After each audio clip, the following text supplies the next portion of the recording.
Hello everyone, let's continue with the Hindu vocab. The first word is mounting. देखिए mounting का मतलब होता है increasing, यानी कि बढ़ता हुआ, उसे ही mounting कहा जाता है.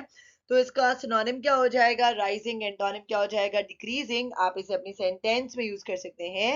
There has been mounting international criticism of the move. The next one is fleeing. Fleeing का मतलब होता है भाग जाना, फरार हो जाना या निकल कर भागना, उसे ही fleeing कहते हैं, यानी कि to run away or escape from something. तो इसका सिनोनिम क्या हो जाएगा? एस्केप. एंटोनिम क्या हो जाएगा? स्टे. आप इसे अपने सेंटेंस में यूज कर सकते हैं. It is likely that the suspects have fled the country bye now. The next one is clutch. Clutch का मतलब होता है अ क्लच ऑफ पीपल और things is a small group of them, यानी कि ना कुछ लोगों का छोटा सा ग्रुप, उसे ही क्लच कहा जाता है, यानी कि ना टोली. आप इसे अपने सेंटेंस में यूज कर सकते हैं. The party has attracted a clutch of young southern liberals. Next one is festering. देखिए फेस्टरिंग का मतलब होता है कोई चीज ना बढ़ रही है, फैल रही है, मगर अच्छे तरीके में नहीं, उसे ही फेस्टरिंग कहा जाता है, यानी कि ना सड़ना. तो इसका सिनोनिम क्या हो जाएगा? डिकेइंग. एंटोनिम क्या हो जाएगा? डेवलपिंग. आप इसे अपनी सेंटेंस में यूज कर सकते हैं. It is better to express your anger than let it fester inside you, यानी कि अपना गुस्सा एक्सप्रेस करना बेटर होता है, ना कि उसे अंदर रख रख कर दबाना, वो और आपको ना खराब करते जाएगा अंदर से. ठीक है. The next one is at the 11th hour. At the 11th hour का मतलब होता है एट द लास्ट मोमेंट, या तो बहुत ज्यादा लेट, उसे ही एट द 11th आवर कहा जाता है. आप इसे अपने सेंटेंस में यूज कर सकते हैं. he postponed his trip at the 11th hour. The next one is congregation. congregation का मतलब होता है जब कुछ लोग है ना इकट्ठा होते हैं ना किसी टॉपिक पे चर्चा करने के लिए या बात करने के लिए, उसे ही congregation कहा जाता है, यानी कि the act of coming together in a crowd or group और a gathering is called as a congregation. तो इसका सिनोनिम क्या हो जाएगा? assembly. आप इसे अपनी सेंटेंस में यूज कर सकते हैं. A congregation of journalists were at the hotel bar discussing the latest development. The next one is peddling. peddling का मतलब होता है किसी विचार को प्रचारित करना ताकि वो लोगों तक फैल सके, उसे ही peddling कहा जाता है, यानी कि if you peddle stories or information you spread them by telling different people.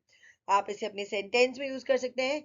The organisation has peddled the myth that they are supporting the local population. The next one is notion. Notion का मतलब होता है कोई idea या कोई belief किसी चीज के बारे में, उसे ही नोशन कहा जाता है, यानी कि ना धारणा. तो इसका सिनोनिम क्या हो जाएगा? बिलीफ और एन ओपिनियन. एंटोनिम क्या हो जाएगा? फैक्ट और ट्रुथ. आप इसे अपनी सेंटेंस में यूज कर सकते हैं.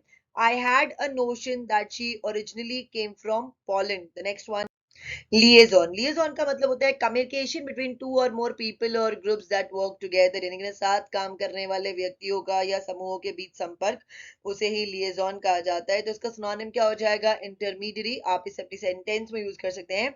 The police have appointed a liaison officer to work with the local community. The next one is insure. Insure का मतलब होता है किसी बात को सुनिश्चित करना या किसी बात का सुनिश्चित होना, उसे ही इंश्योर कहा जाता है, यानी कि to make sure that something happens और इज डेफिनाइट. तो इसका सिनोनिम क्या हो जाएगा? गारंटी. एंटोनिम क्या हो जाएगा? अंडरमाइन. आप इसे अपनी सेंटेंस में यूज कर सकते हैं. It is their responsibility to ensure that the rules are enforced. The next one एलिश. देखिए एलिश का मतलब होता है कोई स्टेटमेंट या कोई क्लेम अगर सच साबित नहीं किया गया है तो उसे ही एलिश कहा जाता है. तो इसका सिनोनिम क्या हो जाएगा? सपोज्ड. एंटोनिम क्या हो जाएगा? एक्चुअल. आप इसे अपने सेंटेंस में यूज कर सकते हैं. he is being hunted by police for his alleged involvement in several murders. The next one is bizarre. bizarre का मतलब होता है कोई चीज अगर विचित्र हो या असामान्य हो ना, तो उसे ही बिजार कहा जाता है, यानी कि वेरी स्ट्रेंज और अनयूजुअल. तो इसका सिनोनिम क्या हो जाएगा? एब्सर्ड और अनयूजुअल. एंटोनिम क्या हो जाएगा? नॉर्मल और usual.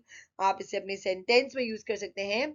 he gave a bizarre excuse for getting home so late. The next one is trample. देखिए ट्रैम्पल का मतलब होता है किसी चीज को कुचलना या रौंद देना, उसे ही ट्रैम्पल कहा जाता है, यानी कि टू वॉक ऑन समबडी और समथिंग एंड डैमेज और हर्ट हिम और हर.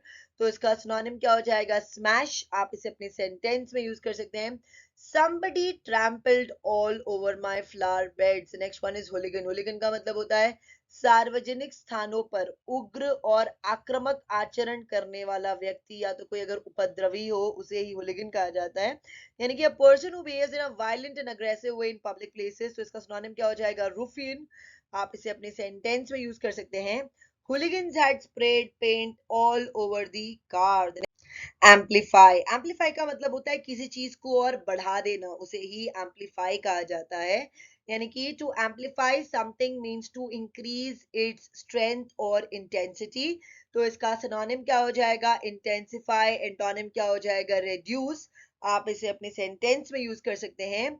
Her anxiety about the world was amplifying her personal fears about her future. The next one is tacit. देखिए tacit का मतलब होता है कोई ऐसी बात जो बिना बोले ही समझी जाए ना, उसे ही tacit कहा जाता है। यानी कि something tacit is implied or understood without question, यानी कि परोक्ष रूप से व्यक्त, ना कि प्रत्यक्ष रूप से कथित। तो इसका सिनोनिम क्या हो जाएगा? अनस्पोकन। एंटोनिम क्या हो जाएगा? एक्सप्लिसिट। आप इसे अपने सेंटेंस में यूज कर सकते हैं।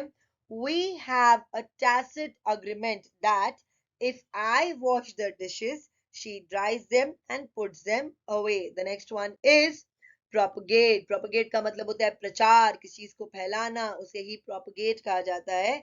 यानी कि if people propagate an idea or piece of information, they spread it and try to make people believe it or support it. तो इसका सिनोनिम क्या हो जाएगा? स्प्रेड। एंटोनिम क्या हो जाएगा? कंसील। कंसील का मतलब होता है छुपाना। आप इसे अपने सेंटेंस में यूज कर सकते हैं। In order to win the election, the candidate will propagate false stories about his opponent. That's it for today. अगर आपको वीडियो अच्छा लगा तो इसे लाइक करें, शेयर करें, कमेंट करें, साथ ही साथ मेरे चैनल को सब्सक्राइब करें। Thank you.